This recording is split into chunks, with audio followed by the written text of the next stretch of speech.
नमस्कार। आज न्यूज वाला में मैं हूं आपका उमा शंकर त्रिपाठी और आज आपके लिए बड़ा न्यूज लेकर के आया हूं हरियाणा से।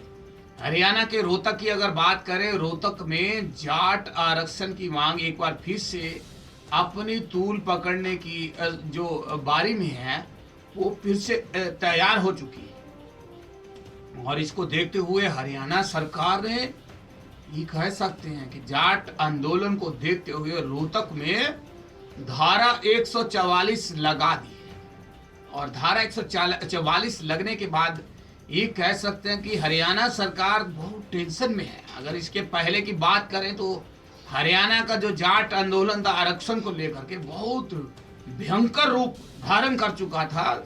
देश, ये कह सकते हैं कि देश चिरमरा चुका था जाट आंदोलन को देखते हुए। और ये कह सकते हैं कि रोहतक में बहुत बड़ा नुकसान हुआ था। चारों तरफ आगजनी और लूटपाट, बलात्कार और बहुत कुछ हुआ था। तो इस चीज को देखते हुए पहले ही सरकार सतर्क हो चुकी है और रोहतक में एहतियात के तौर के ऊपर धारा 144 लगा दी है। आज फिर ये कह सकते हैं कि जाट समुदाय सूबे में 19 जिलों में, टोटल 19 जिले जो पड़ते हैं जहां पे जाट आंदोलन का ज्यादा जोर रहा, उन सभी क्षेत्रों में धारा 144 लागू कर दिया। और ये कह सकते हैं कि जाट आंदोलन के जो लोग हैं, नेता हैं, वो सब मांग कर रहे हैं कि भाई हमारा जो फैसला किया था सरकार ने उसके ऊपर ध्यान नहीं दे रहे। बोल रहे थे जाट आरक्षण करेंगे, कब करेंगे। और इसके साथ साथ अब एक नई मांग और रख दी है कि पिछले आंदोलन में जो जाट भाइयों के साथ नुकसान हुआ है, जिनका मृत्यु हो गया भाई, उनके परिजनों को नौकरी दे सरकार।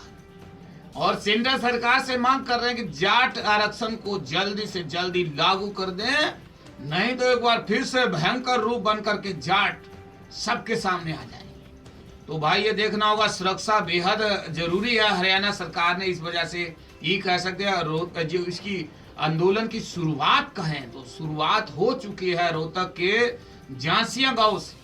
वहां पे आंदोलन ये शुरू हो चुका है, लेकिन पुलिस और दूसरी आला कंपनी जो है हरियाणा के इस क्षेत्र में पहुंच चुकी है। और ये कह सकते हैं कि मनोहर लाल खट्टर की जो सरकार अभी है वहां, तो भाई इसके ऊपर बहुत संवेदनशील है। और उन्होंने कहा है कि किसी को भी शक्ति के साथ उनके साथ किसी को बख्शा नहीं जाएगा। जो प्रदेश में परेशानी खड़ा करेगा, जो प्रदेश में आगजनी करेगा, नुकसान करेगा, उसको नहीं छोड़ा जाएगा। तो ये कहा जा सकता है कि हरियाणा में अब वैसा माहौल फिर से बन सकता है जैसे पहले जाट आंदोलन के दौरान। ये कह सकते हैं कि बहुत ज्यादा आगजनी, लूटपाट और बहुत से जो गलत अंसर थे उन्होंने उस चीज का भरपूर फायदा उठाया। और इसमें बहुत से पुलिस वाले भी जो वो भी घायल हुए थे, बहुत से पुलिस वालों के साथ परेशानी हो गया था। और बहुत से मंत्री जन है, उनके घर में भी आगजनी की ऐसी खबरें सुनने को मिली थी। तो इस चीज को लेकर के सरकार बहुत संवेदनशील है और उन्होंने कहा है कि हरियाणा में ऐसा कुछ भी नहीं होने दिया जाएगा। और एक टेंशन की बात यह अवश्य है कि भाई जाट आरक्षण के ऊपर एक बार फिर से सरकार को सोचना होगा, क्योंकि ताऊ है जो वो सब एकदम से फाइट फूट करने के लिए रेडी होकर के फिर बाहर आ गए।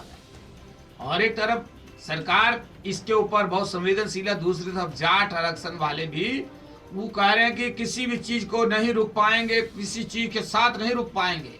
हम इस आंदोलन को ऐसे ही जारी रखेंगे जैसे हमको, जब तक हमारा जो अधिकार है वो नहीं मिल सकता। तो भाई अब अधिकार लेने के लिए जाट आरक्षण का जो मुद्दा है एक बार फिर से हरियाणा में फिर से गर्मा गया। अब इसके ऊपर हरियाणा सरकार और केंद्र की सरकार क्या फैसला लेती है ये देखने योग्य होगा। लेकिन ये कहेंगे आज न्यूज वाला के माध्यम से कि नजर हटी दुर्घटना घटी।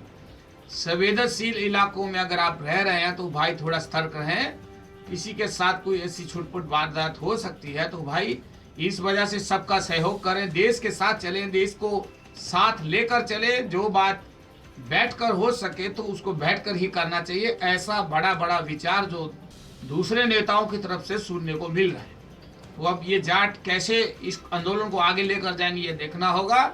लेकिन अब हम उमा शंकर त्रिपाठी आपसे लेते हैं इजाजत।